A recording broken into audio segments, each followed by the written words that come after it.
Olá para todas e todos, a gente vai começar mais uma aula de revisão.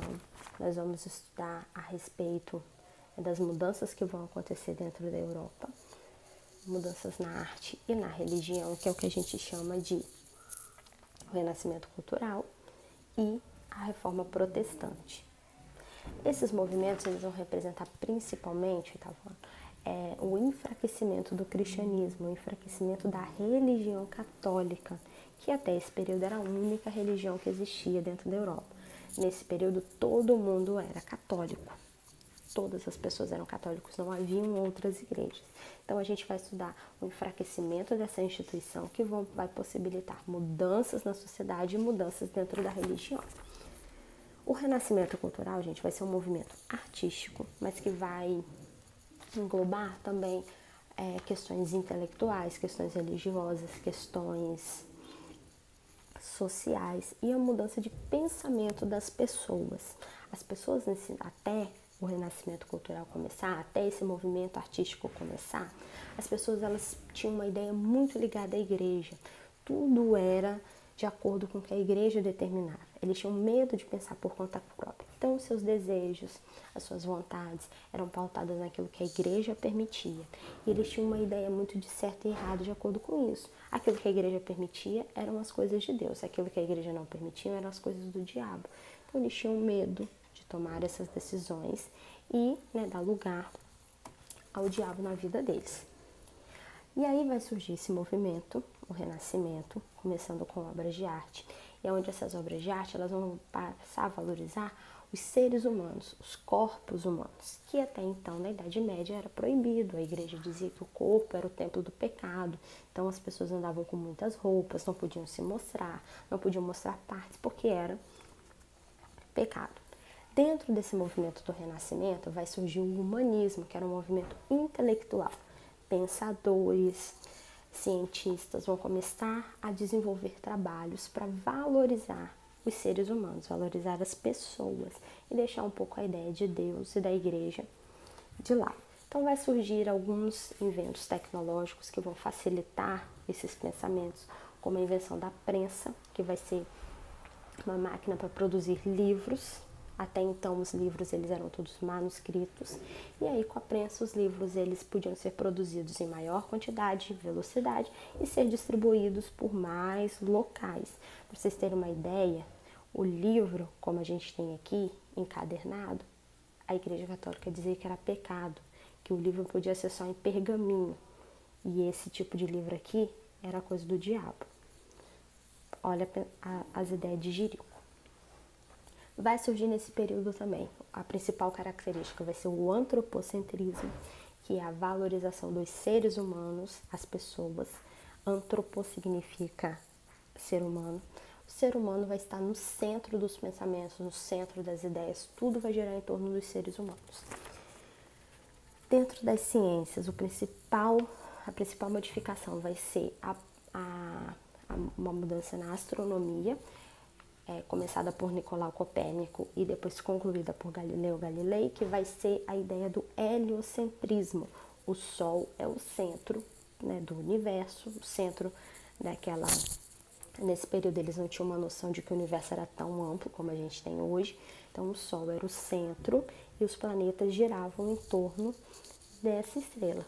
Até então eles acreditavam que a Terra era o centro e o Sol girava em torno do planeta Terra. Então vai haver essa mudança. Galileu, por exemplo, vai ser considerado pecador e vai ter que renunciar a essas ideias, senão ele ia morrer, ele ia ser queimado pela Inquisição da Igreja Católica. As artes, elas vão passar a refletir esses valores científicos e esses valores dos seres humanos. Então as artes, elas vão ser feitas em 3D, em 3 dimensões, com vários... onde você consegue ver profundidade, você consegue ver imagens no começo e o fundo lá no final, imagens no final, longe e perto, claro e escuro. As pessoas, ainda que as imagens fossem imagens religiosas, as pessoas elas vão ser representadas com a maior quantidade de realismo possível. Isso tudo refletindo essas características desse período de valorização dos seres humanos. Os corpos eles vão começar a aparecer nus, os corpos femininos, os corpos masculinos, as partes íntimas, tudo isso que antes era pecado, tido como um absurdo, agora vai ser naturalizado, vai começar a ser tido como normal, porque o ser humano, o corpo humano, não é mais visto como local de pecado. Ao contrário, o corpo humano é visto como local de beleza e que precisa ser mostrado, certo? Isso vai fazer com que a sociedade mude e as pessoas comecem a perceber que a Igreja Católica não tinha tantos pontos positivos e que ela podia ser questionada. E aí vão começar a haver pessoas que vão criticar a instituição católica, criticar a Igreja Católica. A gente vai chamar essas pessoas de pré-reformadores. Muitos deles vão ser mortos. E aí, vão vir, mas vão começar a ser crescente essas críticas. Críticas ao luxo, enquanto a população vivia na pobreza. Os papas, os bispos viviam na riqueza. A imoralidade, muitos padres tinham filhos, amantes, muitos papas tinham filhos, tinham amantes, frequentavam prostíbulos e as pessoas sabiam isso tudo com o dinheiro dos fiéis. Compras de indulgências e simonias, que era você comprar salvação. Você comprava um documento assinado pelo Papa dizendo que você tinha um local garantido no céu. Você comprava perdão dos seus pecados, você comprava cura de doenças. Então tudo isso a igreja vendia e com isso ela estava ficando rica.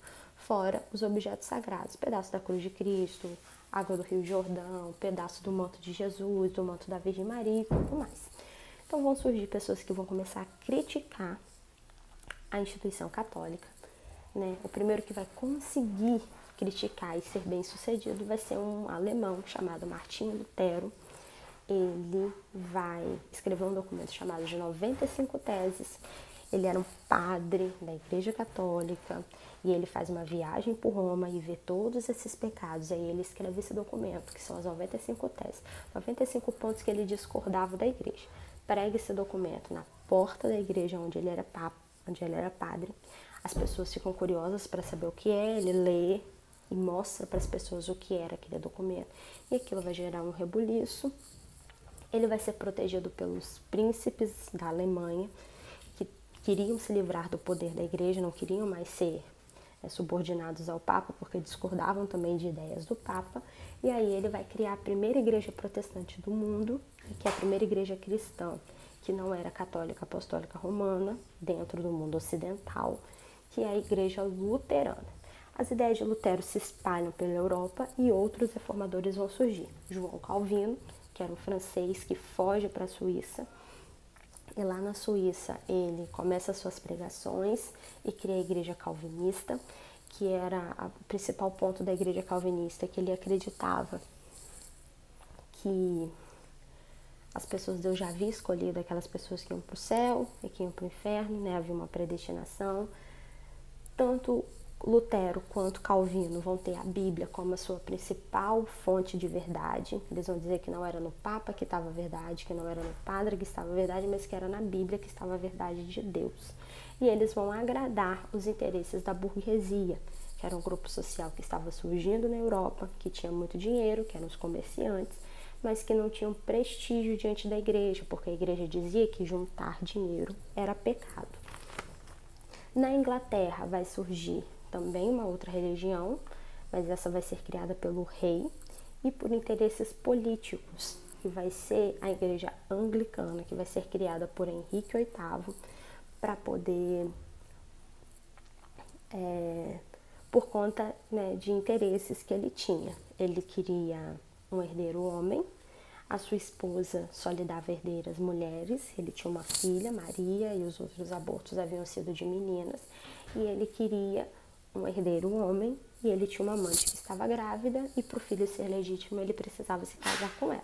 Então ele pede a anulação do seu casamento, é negado pela Igreja Católica, e aí ele rompe com a igreja, cria uma igreja nova e se casa com Ana Bolena, que era sua amante. Mas para o azar dele nasce uma menina, Elizabeth, que depois vai ser rainha da Inglaterra. O interesse de Henrique VIII era um interesse político, diferente do interesse de Lutero e de Calvino.